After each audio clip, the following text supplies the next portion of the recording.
comentar que os textos acabaram. Foi, né? 11 horas e 21 minutos, mas olha, agora a gente vai conversar com o nosso querido Mário Kempis. Pra quem não lembra do Mário, o Mário é urologista, já esteve aqui conosco. Mas, ó, sabe o que a gente vai falar sobre hoje? Tô sabendo aí que tá rolando, né? Tem uma grande fama aí das pedras nos rins. Ou cálculos renais, né? Você já teve aí pedra no rim, Edivan? Já passou por isso, assim? Não. Nem cálculo renal, que é a mesma coisa. Mas conheço muita gente. Já passou? Já conheceu gente que já teve esse tipo de problema? Um lambedor que eu comprei ali, eu tirei umas pedras de um amigo meu. Um lambedor que eu comprei lá no Mangaeiro. Foi. Mas eu só sei que, assim, o pior de tudo isso é porque existe uma dor que ela é bem triste, significativa, né? É triste. É uma dor aguda. Tem gente que rola no chão de dor. Uma cólica intensa. E ela é descrita por alguns pacientes, que a gente vai até saber aqui mais do nosso querido Mário. Andou furando, né? Que é uma sensação semelhante à de um parto natural. Jesus. Você imagina, né, o sofrimento? E aí, para falar sobre os cuidados, prevenção, tratamento dos cálculos renais, Tribuna Livre está recebendo agora o médico urologista Mário Kempis. Mário, seja muito bem-vindo novamente aqui ao nosso programa. A gente tem um prazer de tê-lo novamente para conversar aí sobre esse assunto, que eu acho que vem muito a calhar ali, principalmente depois dos excessos do carnaval. Com certeza, né? Com certeza. Kempis, eu quero fazer uma pergunta antes, de cunho pessoal.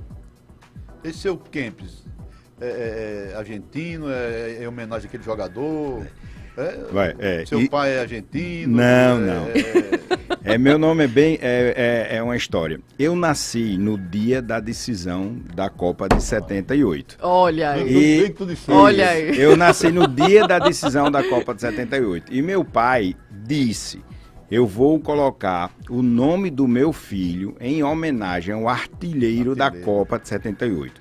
Então foi para a final naquela Copa de 78 a Holanda e a Argentina. A Argentina liderada por Mário Kempis e a Holanda liderada por Rizenblink. E os dois estavam empatados na artilharia, cada um com 6 gols, e foram para a final. E papai, ele jura de pé junto que não me colocou meu nome em homenagem a Mário Kempis.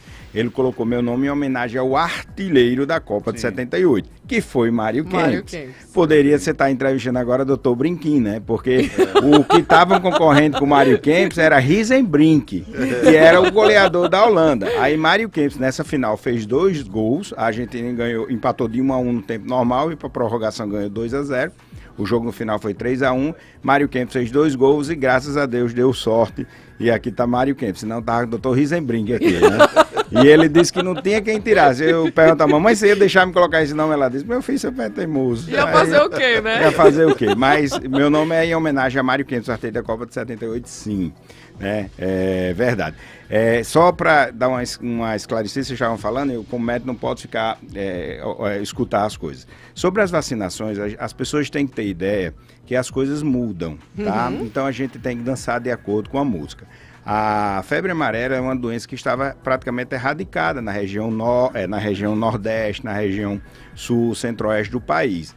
Então você só precisaria tomar a vacina quando você se deslocaria para áreas endêmicas. O que é área endêmica? É aquela área que você tem já uma quantidade certa de casos de um tipo de doença. Então, na região amazônica, tinha muito ali quando você iria viajar para Bolívia, Argentina, Paraguai, Colômbia, você teria que tomar a vacina, porque essas áreas eram áreas endêmicas que tinha realmente casos de febre amarela. Já aqui no Nordeste não tinha, então a gente não era obrigado a tomar a vacina, só se a gente fosse deslocar para aquelas regiões. A vacina ela tem uma cobertura de 10 anos, então você tem um cartãozinho que é exigido para você entrar nesses países. Você tem que ter uma carteirinha, que é uma carteirinha amarela. Isso. Para você entrar nos países. Mas essa vacinação hoje, ela não está sendo muito comum, porque se acredita que as pessoas já criam uma resistência com a vacina até mais de 10 anos, né? Agora, se você tiver uma região muito endêmica, com uma concentração muito alta de casos, você tem que tomar. Então, o que é que acontece? Na UFRN tem muita mata, parte verde, então acaba tendo muita concentração de macacos lá, e como se observou 2 prováveis casos, tem que ser vacinado. Pode ser que daqui a 6 meses, 1 mês, 1 ano não precise mais, mas a gente realmente tem que dançar de acordo com a música. A poliomielite era uma doença que estava erradicada no Brasil, então a gente tomava a vacina para manter um nível de cobertura alto, mas quando já teve, infelizmente, novos casos no Brasil, então se voltou a enfatizar o uso da vacina de polio. Teve campanha, porque hoje as pessoas não estão... sarampo também, né, doutor? Sarampo estourou no Brasil, né? Uma vez eu fui em São Paulo, estava uma área endêmica lá, que estavam vacinando nos camelódromos, na rua mesmo. Então tem que ser, as pessoas têm que abrir a mente, que tem que dançar de acordo com a música. Hoje, às vezes, preciso fazer uma coisa, daqui a 10 dias não vai precisar mais, ou daqui a 1 ano. Mas tem que dançar de acordo com a música e seguir as doutrinas da Secretaria de Saúde, né? Então, a UFRN, como é cercada de matas, é importante fazer isso. E falando sobre o cálculo, que aqui eu vi... Antes da febre amarela, é o mosquito que é o transmissor, é? Ele se transmite exatamente.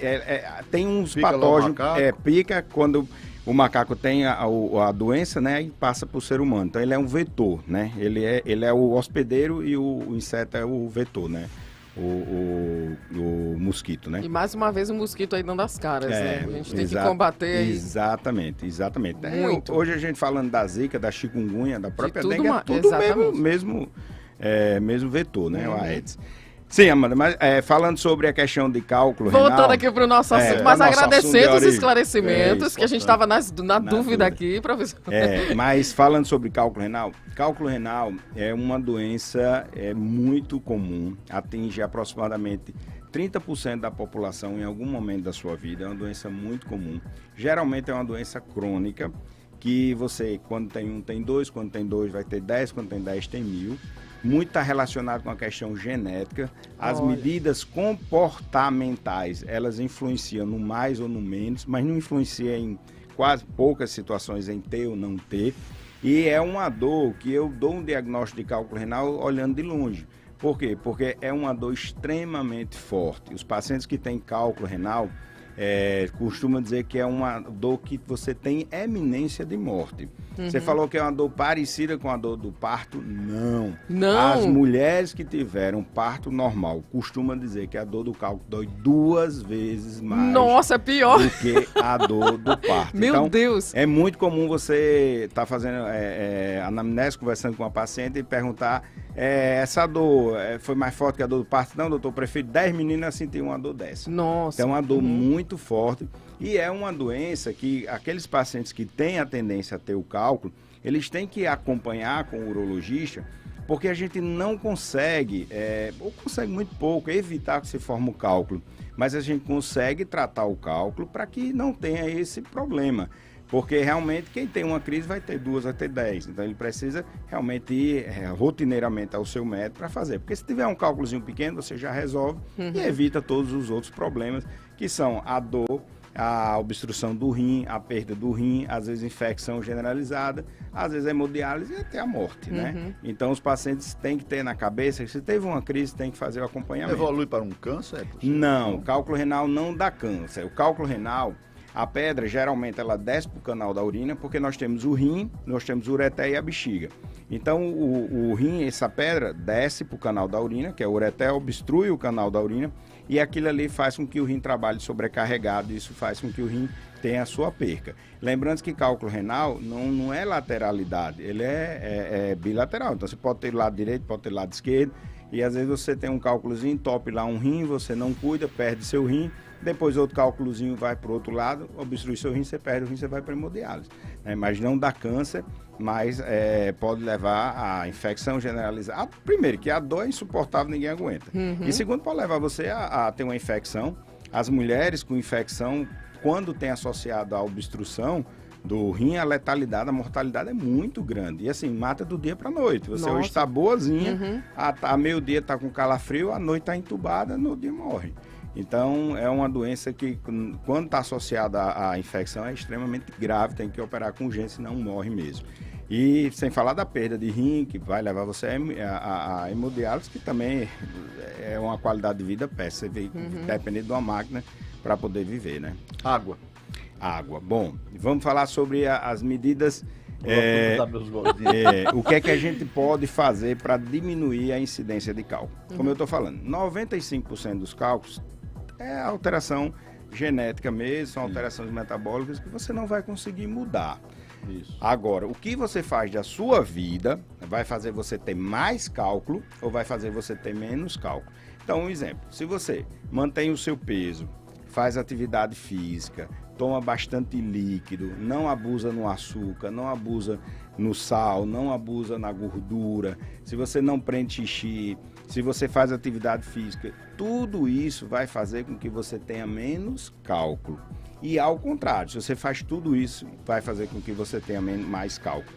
Mas o que determina ter ou não ter é a genética. Então tem gente que não toma água nenhuma, às vezes, fulaninha não toma água nenhuma e não tem pedra. Eu tomo muita água e vivo tendo pedra. É muito comum a gente escutar. Isso é a genética. Mas assim, se ela toma bastante água e está formando cálculo, imagine se ela não tomasse água. Ela não estaria formando cálculo, ela seria um cálculo. Né? Então, é importante que as pessoas tenham ideia de que as medidas comportamentais, elas diminuem ou aumentam a incidência do cálculo. Mas, de uma maneira geral, o que faz o cálculo são fatores genéticos mesmo. Lógico que tem alguns outros cálculos que estão relacionados com a questão do ácido úrico, que é um cálculo que tem em média 3% dos cálculos, alguns por metabolismo de medicamentos, principalmente alguns medicamentos para AIDS, mas essas são as exceções, não é a regra não, tá? A regra geralmente é isso. Então as pessoas têm que ter consciência de que às vezes tem uma crise hoje e acha que aquilo não vai voltar nunca mais, que vai voltar. Mais cedo ou mais tarde você vai ter outra crise e pode ter problema com isso. Tem que ter atenção, tem que estar sempre ali se cuidando, né, doutor? Sempre estar avaliando. Esse cálculo em si, né, que você fala assim, essa pedra, de que forma ali ela se forma? Você falou, é um fator genético, mas o que é que acontece ali no nosso organismo? O cálculo renal é uma pedra, literalmente uma pedra igual que você tem aí na rua, na natureza, é a mesma pedra. Né? Você tem várias composições dos cálculos. Existem os cálculos de cálcio, os cálculos de magnésio, de fósforo, de apatita, tem os cálculos mistos, tem vários tipos de cálculo. Mas o que faz formar é quando você tem uma alteração no metabolismo, que você diminui algumas substâncias dentro do rim, que faz com que aqueles cristalzinhos, os eletrólitos que todo mundo urina, eles começam a se precipitar. Então um vai se juntando a outro, que se junta a outro, aí forma um microcálculo, esse microcálculo vai juntando outros cálculos e vai aumentando. Vamos dar um exemplo para que se entenda. Imagine que você tem um barco, um iate, que é a cara de Edvan, tem um iatezinho aqui na Marina. O iate de Edvan tá lá parado lá na Marina e ele não tá andando porque tá abusado do iate, não quer mais. Aquele iate vai formando uma crostazinha, vai formando uma lamazinha, depois vai formando um búziozinho, depois vai formando uma crosta, daqui a pouco você tá com o casco todo cheio. Então é mais ou menos assim que acontece. Você tem alguns distúrbios metabólicos que levam a isso. Existem outras situações, que são aqueles pacientes que têm estreitamento do canal da urina, que é aquele faz com que a urina fica presa dentro do rim, tem dificuldade de sair. Aqueles pacientes que fizeram muita manipulação cirúrgica, algumas cirurgias para próprio tratamento de cálculo, leva o estreitamento do canal. Né? Alguma situação diz que você leva uma estase dentro do rim, que isso também precipita a formação de cálculo sem que você tenha a genética, tá? Mas são as exceções, não é a regra. De maneira geral, é questão genética, quem tem 1 vai ter 2, quem tem 2 vai ter 10, quem tem 10 vai ter 1000, e que o que você pode fazer são medidas comportamentais adequadas, né? E fazer o acompanhamento, porque mesmo que você vire um triatleta, só coma capim, tome bastante água, vive de exercício, isso não vai fazer com que você não tenha cálculo. Doutor Mário Kempis, e quais são os primeiros sinais, os primeiros sintomas para você começar a ter os primeiros cuidados? O que é que aparece primeiro na questão do cálculo renal e nas pedras do rim? Porque eu tinha vários amigos que é dor. Acaba, rola no chão assim, rola e tal. O que a gente escuta... Passar um paralelepípedo por um canal. O que a gente escuta mesmo é os pacientes falar, doutor, eu saí de casa e tinha certeza que eu não voltava. Acaba que desmaia. Como eu vejo um paciente, quando o paciente chega no consultório, já sei, isso é cálculo. Bom, a questão do que leva os sintomas infelizmente não tem, tá? Você vai ter quando um cálculo... aparece. Não, você vai ter... Porque assim, os cálculos, quando eles estão dentro do rim, geralmente eles não dão problema. eles só dão problemas quando eles estão dentro do rim, quando eles são muito grandes. A gente está falando de cálculo de 5, 6 centímetros, que não é o comum, mas ele não dá sintoma nenhum. Então ele fica lá dentro do rim, um dia, uma semana, um mês, um ano, 10 anos e não dá problema nenhum. Mas quando ele entra no canal, aí ele dá aquela dor. A dor extremamente forte, associada a náusea, a vômito, a mal-estar. É uma dor que você não sabe se pede para correr, se pede para morrer. É aquela dor que você tem iminência de morte mesmo. Aí pode associar a sangramento, na urina, sangue, aquela urina mais preta. Pode associar a febre, etc. Mas sinal de alerta, não tem, tá? Não tem. Não tem uma coisa que você possa... eu comecei a sentir isso e já vim. Não, você tem que fazer a sua rotina. Você é formador de cálculo, você tem que ir constantemente no urologista para a gente fazer exame de imagem, que pode ser uma ultra, uma tomografia. A gente vai visualizar o cálculo lá e vai fazer o tratamento determinado para aquilo ali. Mas não tem nenhum sintoma de alerta, não. Às vezes os pacientes, quando tem cálculo renal, que eu brinco muito, cachorro mordido por cobra tem medo de linguiça, às vezes ele começa com uma dorzinha nas costas e ele acha que é o cálculo renal. Então ele procura o médico, começou a doer ali. Não, isso não é dor de cálculo, isso é dor muscular, é dor de coluna, que é as lombalgias, quando a gente fala de dor nas costas, né? As dores na região lombar, mais de 95% dessas dores são dores musculares, não é dor de cálculo. Tá? Então, às vezes o paciente começa com uma lombalgiazinha, uma dor muscular, mas ele tem história de cálculo. Doutor, faz 2 semanas que começou uma dorzinha leve aqui, aí tá doendo, eu já vim para evitar ter uma crise, mas isso não é a dor do cálculo. Então, respondendo sua pergunta, não tem sintoma, infelizmente, não tem sintoma prévio. Já chega arrebentando a boca do balão mesmo, dizendo, cheguei. Chega chegando, né, doutor? Chegando, agora sim, por exemplo, se eu observo que algum familiar, meus pais, já tiveram ali episódios de cálculo renal, eu já posso ficar atenta de ter, por exemplo, também, né, já que é um fator muito genético? Com certeza. Se você tem história familiar de cálculo renal, a possibilidade de você ter cálculo renal é muito grande. Então, vale a pena quando você ir no seu médico, no seu clínico, no seu cardiologista, no seu ginecologista, onde for, você pedir para fazer uma ultrassonografia, que é um exame muito simples, é um exame barato, um exame não invasivo, um exame que tem em toda a esquina, né? E você faz lá a ultra. Não tem nada, beleza, vamos para frente, né? Se tem alguma coisa, opa, tem já um microcálculo, tem um cálculo aqui, já vamos procurar o urologista para a gente fazer o tratamento e o acompanhamento adequado. Mas você tem história familiar, é importante em algum momento você pedir uma ultra para fazer, que qualquer médico pode pedir, uma ultra de abdômen, de vias urinárias, e vai conseguir visualizar se tem cálculo ou não tem. Se não tem, você continua sem precisar fazer acompanhamento. Quando for daqui a 3, 4, 5 anos, você volta, pede outra ultra e vai vendo. Mas se tiver cálculo, aí já tem que buscar o urologista. Depois da ultra, encontra alguma coisa, quais são as formas de tratamento? Você pode ter um tratamento que evite a cirurgia posterior? Não, vamos lá. Excelente pergunta, porque isso é muito comum. Primeiro, o cálculo, vamos dar um exemplo de casa. Quando você tem no seu quintal ali, você tem uma pedra grande e você quer ampliar a sua casa. O que é que você faz para tirar aquela pedra ali? Se for uma pedra pequenininha, você vai cavar, vai tirar ela e levar na mão. Se for uma pedra grande, você vai pegar um martelo, uma talhadeira e vai quebrar ela e tirar. Se for muito maior, você vai ter que chamar aquelas máquinas para quebrar. E se for uma pedra grande, você vai ter de dinamitar. Tá? Não existe nenhum medicamento, não existe nenhum produto que você coloque naquela pedra que derreta a pedra. Vamos dar um aço para derreter essa pedra, não existe. Então, você consegue fazer procedimentos físicos para tirar aquela pedra, para quebrar aquela pedra. Então, imagine no organismo você ter que tomar um medicamento que vai ser absorvido pelo estômago, vai para a corrente sanguínea, depois vai ser filtrado pelo rim, para ir para a urina para dissolver um cálculo. Não existe isso. Então, o que é que a gente tem que ver? O tratamento ele é muito determinado pelo tamanho do cálculo.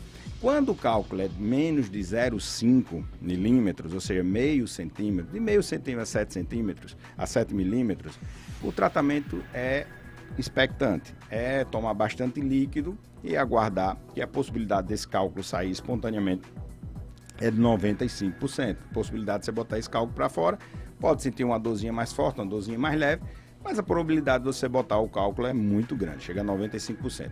Se o cálculo for maior, entre 0,5 a 2 centímetros, a gente tem a opção de fazer um bombardeamento renal, que é o que a gente chama de litotripsia extracorpórea, também conhecido como LECO, que é um litotripsia extracorpórea.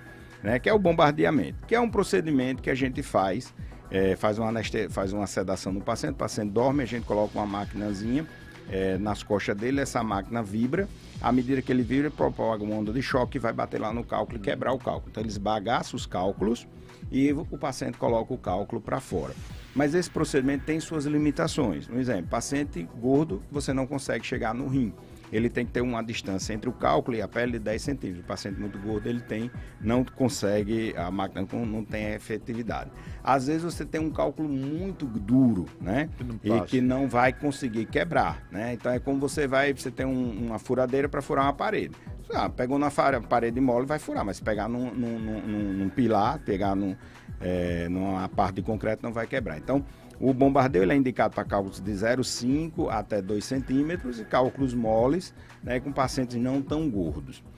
Quando o paciente ele tem um cálculo de 1 centímetro, ele é obeso, ou ele já fez muito procedimento, ou o cálculo é muito duro, você tem a opção de fazer o laser, que é o que a gente chama de ureterorreno flexível a laser, que é um procedimento que entra com o aparelho pelo canal, faz anestesia geral, entra com o aparelho pelo canal do pênis ou pela vagina, entra na bexiga, entra lá no canalzinho, vai lá dentro do rim e com um laser a gente derrete essa pedra. Literalmente derrete, a gente transforma aquilo em areia. É um procedimento, uma possibilidade de eficácia gigantesca, mas é um procedimento invasivo, é um procedimento que você fica 24 horas internado, já o outro você sai na mesma hora.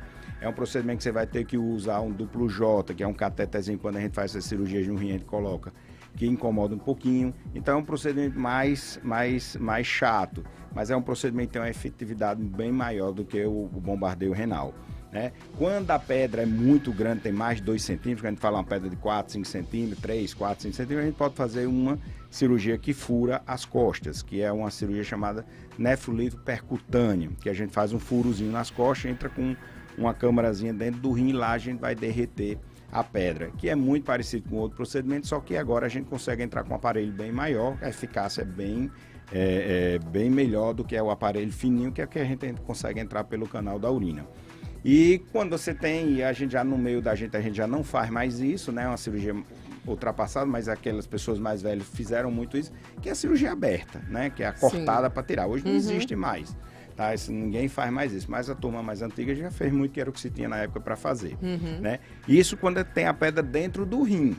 Quando o paciente está assintomático, está beleza, que a gente descobre lá quando vai no consultório. Mas quando a pedra desce para o canal do rim, que é o ureter, que dá aquela dor insuportável, aí a gente tem que fazer a cirurgia, que entra com um aparelhozinho, vai lá na pedrinha, com laser quebra, passa um guarda-chuvazinho fechado, abre o guarda-chuva, tira os cálculos e passa o catetezinho, que é a cirurgia que a gente faz com maior frequência, que é a ureterorreno rígida, que só serve para cálculo no canal. Sim. E quando a pedra é pequena, tem 3 milímetros, 4 milímetros, é menos de 5 milímetros, e o paciente não está com tanta dor, não está com sinal de infecção, não está com alteração de conduta de exames nenhum, está bem, é só o que está incomodando ele é a dor, e uma dor leve, tolerável, a gente pode fazer conduta expectante, né? Que é dar um medicamentozinho para ele, para tentar dar uma relaxada no canal e colocar a pedra para fora. É uma conduta, um tratamento clínico, que tem sua grande eficácia, mas tem a sua indicação. O paciente não pode estar com infecção, não pode estar com alteração da função renal. E também o que faz muito o paciente pedir a cirurgia e não querer aguardar a eliminação espontânea é o quê? A dor. Imagina o cara ficar tendo um parto a cada 2 horas, a cada 3 horas. Um parto não, 2 partos. Né? Então ele não aguenta. Ele aguenta às vezes 24 horas no outro dia, chega lá, não, pelo amor da minha porca, eu não estou aguentando mais isso não. Porque a saída espontânea do cálculo não faz com que você não tenha dor. A gente está falando em tratamento, não está falando sobre dor. E o remédio para dor, quando o paciente está na crise, nem a morfina passa, tá? Nossa! A dor para quando a pedrinha para de mexer, né? Sim. Então, cada caso tem o seu tratamento é determinado para cada situação e tem que ser individualizada, né? Estou falando de uma maneira geral, mas tem que ser individualizado para cada procedimento, para cada Agora, caso. doutor, eu fiz ali um exame de rotina, foi identificado que eu tenho lá a pedra no rim. Eu posso, então, pelo que eu entendi aí, o seu comentário, fazer uma intervenção antes que essa pedra chegue no No canal? Aí vai depender, como eu tô falando, vai depender muito do tamanho. Quando é um cálculo até 0,5, até 0,7, no rim assintomático, a gente não faz nada. A gente aguarda você colocar a eliminação espontânea do cálculo, tá? Quando é um cálculo maior, aí a gente já tem que fazer o tratamento porque ele não vai sair. Mas isso também depende muito, isso é muito, como eu tô dizendo. Imagina, você vai viajar agora, ficar 3 meses na Europa. Opa, gostei. Tá vendo? Já estou fazendo Gostei. Um presságio. Então, imagina que você vai viajar, você tem um cálculozinho lá de 0,4. Você vai ter o risco de esperar esse cálculo sair lá, aí o seu seguro não vai cobrir, etc. Então, assim, é muito individualizado. Mas o tipo de tratamento determina o tamanho do cálculo e o paciente que eu estou falando. Por exemplo, você só tem um rim, você nasceu só com um rim, tem uma pedrinha de 0,4, eu vou esperar ele descer para entupir seu canal e você fazer hemodiálise? Jamais. Não. Então, é individualizado, né? Então, assim, tem um cálculo renal, é escutar a opinião lá do urologista e ver, combinar com ele qual é a melhor opção. Porque não existe regra absoluta, depende muito de cada caso. Ronaldo Lama está perguntando se água de filtro de barro ou de pote da pedra no rins. Eu acho que não, antecipando aqui. E perguntando também se chá de quebra-pedra resolve. Bom, isso é anedota, tá? O pessoal chega, mas eu tô tomando água de pote porque a água mineral tá me dando muito cálculo. Isso não existe, tá? Lembrando que a gente tá falando da questão metabólica, questão genética. Então, a questão de chá, a tipo de água, não. Né? Lembrando que a água mineral é uma água pura, é uma água que é retirada de uma jazida que não precisa de nenhum processo químico, não precisa de nenhum processo físico para deixar ela potável. Ela já é uma água pura que você coloca na garrafa. Já essa água que a gente toma na rua, que a gente toma no filtro de barro, já é uma água que vem da rua, vem aqui das lagoas aqui, então elas passam por processo físico, passam por processo químico, é adicionado cloro, é adicionado flúor e tal, para transformar aquela água potássio. Mas água é água, gente. Água H2O, H2O. Um é pura, sem nenhum ter tratamento, e o outro precisa de tratamento para deixar ela potável. Mas água é água, então isso é anedota. Sobre a questão do chá de quebra-pedra, isso é muito comum a gente acontecer, do paciente chegar, doutor, tomei de chá de quebra-pedra e botei a pedra para fora. Gente, vamos lembrar que cálculo de 0,5 a 0,7, qual é a probabilidade de expulsar espontaneamente? 95%. Então, o danado chá de quebra-pedra ganha a fama sem deitar na cama. Ou seja, o paciente tem um cálculozinho lá que tem 95% de probabilidade de sair espontaneamente e ele começa a tomar o chá de quebra-pedra e quem ganha a fama é o chá de quebra-pedra, que não é a verdade. O cálculo saiu porque ele tem 95% de probabilidade de sair espontaneamente. Não foi o chá de quebra-pedra. Eu quero ver o cara tomar um cálculo de 1 centímetro, 2 centímetros, tomar chá de quebra-pedra para ver se vai botar para fora. O chá de quebra-pedra não funciona, o que funciona é a água do chá de quebra-pedra para botar aquelas pedrinhas pequenininhas que tem 95% de probabilidade de sair, tá? Realmente, quando o paciente tem uma pedra enganchada, a gente pode dar um medicamento, que é um medicamento que a gente utiliza muito para próstata, que dá uma relaxada na musculatura do ureter, do canal, para tentar eliminá-lo. Muito bem, vamos agradecer aqui ao Mário Kempis, urologista, trazendo aí informações que são de suma importância aí para você entender um pouco mais, né, sobre essa questão aí dos cálculos renais, que, segundo informações aqui, eu não quero nem pensar em ter, porque a dor é, né, excruciante ali. Então, o chá de quebra-pedra não resolve não, é outro chá que tem lá, tem 12 ervas que eu descobri ali. Foi? Cuidando do mangaeiro. Eu perguntei qual era as ervas que tinha lá nesse lambedor, não sei, lá no cabo, ele disse, rapaz, tem 12 ervas. Eu disse, quais são? Aí ele disse, rapaz, não sei não. Eu digo, rapaz, eu não vou dar uma pessoa que eu amo, que gosta um chá, que eu não sei, nem o senhor sabe quantas ervas tem. O que eu acho interessante desses santos remédios é que ele nunca pergunta, você pergunta para que serve, ele pergunta o que você tem. Né? Então, para a sua doença ele vai servir para tudo, né? Mas assim... Eu gostei do senhor lá, porque eu disse, o senhor tem chá da folha do abacate? Ele disse, é infecção urinária ou é pedra do rins? Você é pedra do... Não, isso não resolve não. Quebra pedra, não sei o quê, abacate, isso não resolve não. Porque resolve isso aqui. Tem um balai lá, cheio de negocinho em água mineral, né? Tirou lá de baixo, aí poeirado, tirou a poeira e disse, pronto. Pode levar isso aqui, que isso aqui é tiro e queda. Se não tirar as pedras, venha pra cá que eu pago o seu táxi e devolvo o seu dinheiro. A gente está brincando em relação a isso, mas assim, um conceito que a gente tem. Primeira coisa que nada se cria, tudo se copia. Então, tudo que vai se tira de algum lugar, né? Então, ninguém pega as coisas no ar e faz um remédio. Então, as medicações, ela vem da natureza. Sim. Né? Então, tem algumas medicações que realmente funcionam, alguns chás que funcionam, aquela coisa toda. Só que o grande problema disso é que não é padronizado, não tem nada, né? A gente não tem nada que diga que o chá de Joãozinho é a mesma coisa de Beltrano, ao tipo de erva, aquela história. É verdade que alguns lambedores, alguns chás, etc., têm efeito benéfico na saúde, mas também o uso exagerado pode trazer problemas, né? A diferença entre um remédio e um veneno é só a dose. Então a gente tem que ter cuidado em relação a isso. E o que eu sempre falo para meus pacientes é assim, doutor, eu quero tomar chá de bosta de burro. Posso? Eu tomo o meu remédio, que o chá de bosta de burro você pode tomar, mas não deixe tomar. O grande problema dos pacientes é que eles trocam uma medicina baseada em ciência, uma medicina baseada em evidência, exatamente, e troca pelo chá de bosta de burro lá que o vizinho comprou lá no interior, aquela coisa toda. Então, assim, você quer tomar seu medicamento, tome. Eu não sou contrário a que você tome, mas desde que faça o meu tratamento, tá? A gente não pode trocar uma medicina por chá e essas outras coisas. Os veterinários usam muito o chá de bosta de burro para desobstruir o canal dos jumentinhos. Nem sabia disso. Que desobstrui bem. Mas contando a piada... O canal é bem diferente. Tá acabando de contar uma piada agora rápido sobre a questão do médico, a diferença entre o médico e o veterinário, né?